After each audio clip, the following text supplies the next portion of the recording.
Assalamualaikum penonton, selamat datang di video saya, Ula Fariha. Hari ini, saya ingin mengajak penonton untuk mengetahui sedikit tentang hubungan pemerintah dan media di Indonesia. Mari kita simak videonya.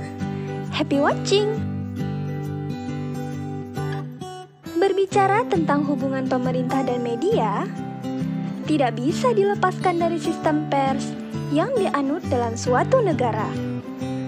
Pengertiannya ialah bahwa sistem pers yang dianut dalam suatu negara merupakan bagian atau subsistem dari sistem komunikasi. Sedangkan sistem komunikasi itu sendiri merupakan bagian suatu sistem sosial dan politik. Oleh karena itu, untuk mengetahui hubungan pemerintah dan media, kita tidak bisa lepas dari bentuk sistem sosial dan bentuk pemerintahan suatu negara, di mana sistem pers itu sendiri berada dan berfungsi. Sieber et al. 1986 mengatakan bahwa jika ingin mengetahui realitas pers di suatu negara secara lebih mendalam, terlebih dahulu harus dikaji asumsi-asumsi filosofis yang diyakini dan digunakan dalam negeri tersebut dalam menyusun tata kehidupan kenegaraan dan kemasyarakatan, terutama yang menyangkut perihal hakikat manusia, hakikat negara dan masyarakat, hubungan manusia dengan negara, serta hakikat pengetahuan dan kebenaran. Hal ini karena pers selalu mengambil bentuk dan warna yang sesuai dengan asumsi-asumsi filosofis yang diyakini dan digunakan oleh negeri di mana pers tersebut berada. Pandangan Itel de Solapul tentang hubungan pemerintah dan media sangat diametral dalam posisi yang saling berhadap-hadapan. Solapul dengan nada provokatif mengandaikan hubungan pemerintah dengan media layaknya sebagai musuh.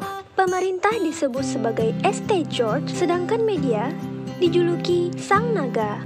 Jargon ini sangat diyakini ada di antara para wartawan di Washington DC.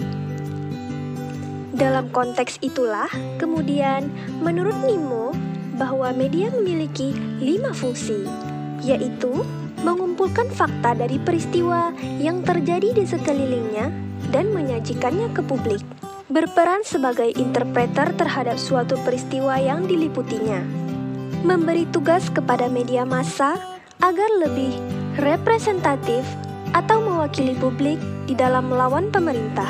Media dituntut bertanggung jawab untuk menentukan opini publik. Reporter melihat dirinya sendiri sebagai partisipan di dalam proses pemerintahan. Sebagai alat kontrol, pemerintah mewajibkan pers memiliki surat izin usaha penerbitan pers. Untuk mendapatkan surat izin tersebut, pemerintah menetapkan beberapa persyaratan, misalnya seperti setia pada Pancasila dan Undang-Undang Dasar 1945 yang penerapannya multitafsir sekehendak pemerintah. Nah, gimana penonton? Apa kalian sudah mengerti? Sampai jumpa di lain waktu ya.